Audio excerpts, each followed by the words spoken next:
Thanks for joining us today on the Big Blue Podcast. I'm Greg Stone, Provost of the Metro Campus. As always, here with Dr. Leigh Goodson, President of Tulsa Community College. Good afternoon, Dr. Goodson. How you doing, Provost Stone? I am great. Today we are in the library think tank at the Northeast Campus, which is an amazing place. I know a lot of our employees know about it. And we are here with Regent Martin Garber, who after 27 years, I have the number right, I think, of service, will soon be stepping down from the Board of Regents. Regent Garber, thank you for coming in a little early today and being with us. Happy to. So in these 27 years that you have been on our Board of Regents, back even when this was Tulsa Junior College, when you think back on those years, what stands out in your mind most? Any strong memories, really important events or decisions that you were a part of that first come to your mind? Yeah, Greg, I've had a great career with Tulsa Community College, and I call it a career in that I've been here quite a while. I was an executive with Phillips Petroleum Company, and I live in Bartlesville. I drive down here for every board meeting, every committee meeting, and every other thing that a regent does. But, you ask about fondest memories. And I'll tell you how one of my I smile every time I think of how I came on this board. I was a commissioner on the Tourism Commission. Governor Henry Bellman had appointed me, and so my wife and I and kids were going around the state visiting every park and historical society and getting to know the state again. I had moved back here from Washington, D.C. with the company. And one day I got a call from the governor, Governor Bellman, and he says, Martin, I'm getting ready to go out of office, and I'd like for you to consider changing from Tourism Commission to become a regent. And I'm thinking, oh gosh, that sounds kind of exciting.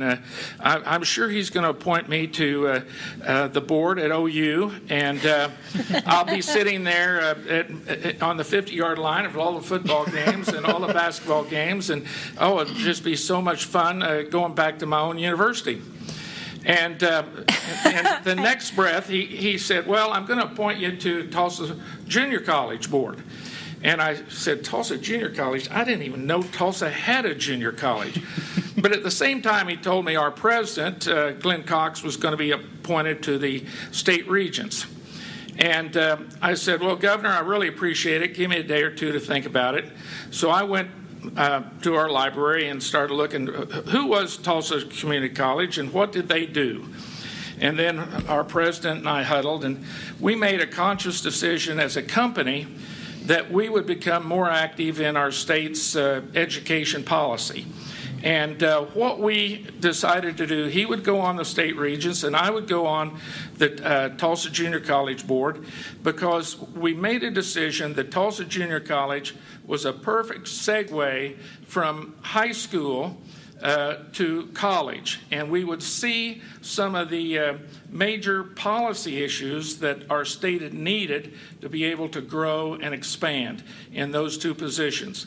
Now, the state regents, Mr. Cox, had 9 years, and I had 7 years. I enjoyed it very much. He could not afford to stay another 9 years, but I stayed on, and I was fortunate enough to be appointed and reappointed by 3 different governors, and I've had a total of 4 appointments for a total of 27 years. It was great, and you asked fondest memories. I didn't know much about junior college. I went to a 4-year school, but I've grown to love this school. I love the concept. I love where we've gone. And, what we're doing for the students of Tulsa County with our Tulsa Achieves program is just glorious. It's just mind-boggling that we can offer any of our graduates at Tulsa County a 2-year degree, which is very expensive, where they can transition to a 4-year school or into the business cycle of their choice, and again, all their their hours they need to be able to go on if they want to or go into the business community. I think it's a very, very happy thing I've seen happen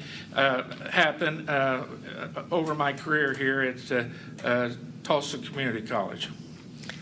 That's so fascinating how you ended up getting on the board, Regent Garber. That's a great story. You really didn't know much about it before you got here, and now I would consider you to be, at a minimum, one, if not the biggest cheerleader for our college as you're going around the state and being involved in different things. So that's great to hear that history. You've been, of course, instrumental in the college's history and a big part of any college or university, at least up until this point in our country's history, has been the physical facilities and how we've been able to deliver programs through those physical facilities. So I think of the Van Treese Pace at the Southeast Campus and the Fire Training Center here, and the Nate Waters Physical Therapy Center at Metro Campus, and we've got different physical facilities all over the college. Talk to us about what their importance is in a college's existence and its ability to deliver its mission. Yeah, well, I think your audience probably knows a little about the history of TCC, but if they don't, this college started downtown in the old Industrial Arts facility. There was some donated facilities to us down there. Obviously, it's been remodeled many times, and it's still a great facility. But over the years, we've grown. And it's grown because when we started this college, we only had a couple of thousand students. And if you include our community programs now, we're well over 30,000. So the growth has been exponential. So you needed facilities to be able to have your classes and to promote them, especially in some of the workforce development programs. And some of the ones you mentioned, especially some of the newer ones where we focus on it, like the Jinx Aviation program. That's one of the best programs in the country. Most people don't realize what, after 2 years in our aircraft program down there, you can walk out with a job paying $75,000 to $80,000 a year. It's just a great program. We have others. Our health programs are that way, where you can walk out after 2 years, and they're almost like paying bonuses to some of our nursing and some of the others today. You're just guaranteed a job. And so those type programs are wonderful, but there's others. And I would point out the most amazing thing to me I've seen is that the government didn't really pay for all those. That's right. We raised the money for them. All partnerships. Most of the programs we've built are through partnerships of one type or another, through the business community or through the voters of Tulsa County. They've been very, very generous through millage and other programs where we've been able to build those programs. I would tell you another thing that most people don't realize. All of our 4 major campuses have wellness facilities. And it's not just gymnasiums, it's true wellness facilities. And each of those are paid for by our students. They assess themselves in the fees that they have. They have a vote, and they voted. They all wanted wellness facilities, so we built them at their request. There's no government money in those. The students pay for them. Now, you go back to one of the fondest memories I had. We're on the Northeast campus. When this wellness facility was built a few years back, one of the people that we enticed to come help us open it was Wayman Tisdale. His sister was going to school here. I remember Dorothy Zumwalt and I and Monty Box all shooting layups with Wayman Tisdale. Now, you can only imagine, all of us are about 5'5" or 5'8", and Dorothy's smaller and Monty's smaller than I am, but still, us trying to shoot baskets with Wayman Tisdale has got to be one of the biggest jokes in history. That is a great story.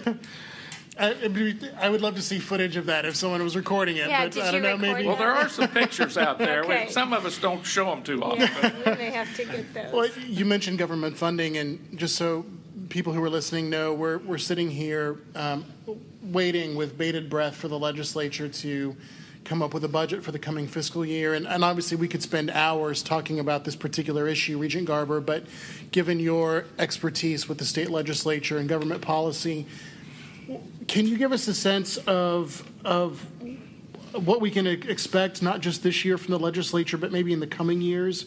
What we've seen, what the picture has been. What's the picture look like to you in the next couple of years from the state legislative perspective? Well, you're asking people to look into the crystal ball now, because I'm not sure anybody knows. They don't even know what they're going to do this afternoon, much less in the future. I've told some people I'm working with right now that for them to get 75% on any vote to raise revenues is almost on the same level of trying to get 75% of them to agree that Christmas is on December 25th. It's just very difficult to get them to agree to anything. But I am concerned. I think all of us as state citizens are concerned about the direction of our state. For instance, education funding has been dramatically changed over the years. When I came on the board in 1990, education funding, we got about 74% of all of the funding from the state. Today it's down, higher education is down to about 30%. That's a dramatic shift in funding. Now, I'll admit that the state budget has grown over those years, but not dramatically. And so people like us, Tulsa Community College, have had to shift priorities. And we are so fortunate here in Tulsa County that the voters of Tulsa County have authorized us millage. And so over the years, the amount of money that we gain into our budget from millage and from students' fees and tuition have far surpassed that of the money we receive through appropriations. And many other colleges do not have that same luxury that we have. So we've been able to continue to provide our programs that our students want. I would tell you, though, from the point of view where the public does not understand, that doesn't mean we have aggressively cut. Most people don't realize how much change has gone on. Just the last 2 years alone, we've reduced our budget here at Tulsa Community College by as much as $5 million.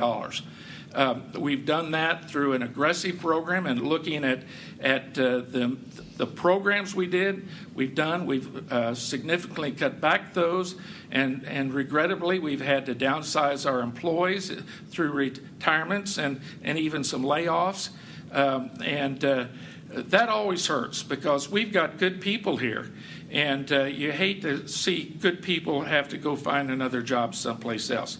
But we've done other things and thought-provoking things like cut back on our utility usage. Just this year, our utility use at Tulsa Community College is going to cost us $400,000 less than we did last year. On top of that, through the various programs of our suppliers, we've gained over $266,000 in rebates. So we've been aggressive looking at how we cut costs and how we readjust, while at the same time looking at how do we graduate more people.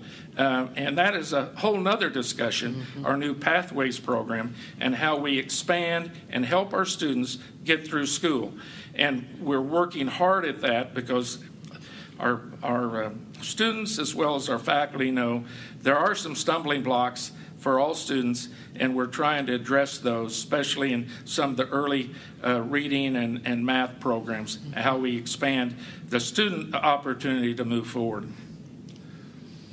TCC Regent Martin Garber is our guest today on the Big Blue Podcast, and we're looking back over his 27 years of service as a regent to the college. Regent Garber, we're so glad you're here today, and you came to us really with a government service frame of mind in terms of the work that you had done before you started your own organization, which is Garber and Associates, was really with Phillips, and you were deeply engaged in not only lobbying but also educating the government on different issues as it related to Phillips Petroleum. And so this is not new work for you, and you're getting ready to embark on an opportunity of running for the state legislature with the representative seat that's opening up in the Bartlesville area. What made you decide to do that after all the work that you've done in government affairs over the course of your career? And I'd like to mention, just for our listeners,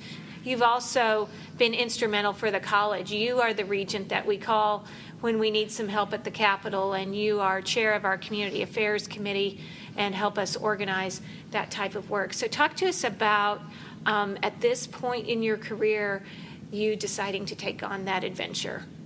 Well, it is an adventure. I hate to say it, I just got mad. And I got mad at what was going on in our state. My family came to Oklahoma in 1893. They started out in Perry and the land run in the center part of our state, and they ran 2 mules till they fell over, and that's where we homesteaded. My grandfather and his father were active in government in Iowa before they came down here. My grandfather went on to be a district judge and a United States congressman. My father was active in politics. It's in my blood, but basically that's why I had the job I had with Phillips. But what has disturbed me is I've seen 3 years of cutbacks in our state. There's some problems in our state, and it's not just our state, it's our federal government too, about spending and the controls on some of our spending.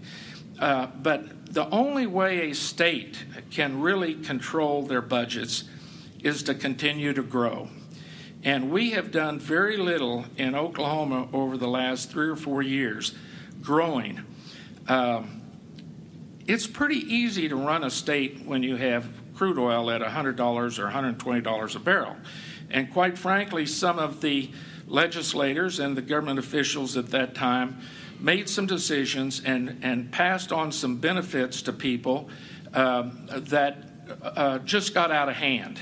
And those benefits are on the books for a long time. And as a result, when the crude oil prices went from $120 down to $30, and people were being laid off in the primary industry in our state, it hurt, and it has hurt. We're starting to see a little bit of growth in that area again, but we need to have people that start thinking longer term. You can't make decisions about how you run a government overnight. You have to have some long-term policies, and we haven't been thinking that way. It's very difficult to run Tulsa Community College when you don't know what your budget's going to be until June 1st or thereafter. It's just almost impossible to do it. And so we've got to have somebody, and I'll admit, one person isn't going to do it. You're going to have to change attitudes at the state capitol, whether it's from the governor's office clear down to the lowest legislator, about how do you run government and do it on a longer-term basis where we continue to look at growth and diversify our economy. And that's why I'm running. That will be a big adventure, and good luck in those endeavors, certainly. Just real quickly, do you have any advice for the next regent who will be appointed by Governor Fallin? Something that regent should keep in the forefront of his or her mind as they begin their own service and leadership to the college? Well, I'm not sure who she's appointed. I've heard a name or two, but obviously it'll probably be somebody that's got some work experience, which is good. Tulsa Community College has some great background. Being a regent is not an overnight deal. It takes some work. The first thing a business person has to do, you've got to learn the financing system of any college, and it's not the same as running your own business. So you've got to understand the differences. Our college is basically run through our committees. And I'm sure that President Goodson and who the next chairman is will appoint that person to various committees to get them oriented to the entire college as fast as they can, because it's to the benefit of the entire board to have somebody that's knowledgeable. But there's some interesting things about TCC that obviously is a big benefit to Tulsa. First is we're very unique. We provide the first 2 years of undergraduate, and short of the private schools, none of the other schools do that. So it's very cost effective to the state of Oklahoma. We need to continually look at our partners, OSU and OU and Northeastern, and the whole host of all the private schools as well. So those relationships need to be kept up, and we need to work together, because that's where our students go after they leave here if they want to extend. The other thing is, workforce development is such a big issue in Tulsa and with our college. About 40% of our money that we receive comes from workforce development type money. That money is to be spent in those type certificates and working with those companies. So you've got to develop strong relationships with the business community, and you need to listen to them. What kind of courses do you want us to be teaching? And that's one of the strengths of TCC, is that we can move very rapidly, changing our curriculum, changing our direction. And you've seen that with our Pathways program. You've seen that with our STEM-type programs that we're teaching. Everything I hear from my business friends, we're moving in the right direction. So obviously a new regent has to understand that and has to move in that direction with the business community and with what the students and the state wants. Regent Garber, you've seen the college through a lot of change. I think that since you've been on the board, West Campus was built. Were the 3 other campuses here when you started?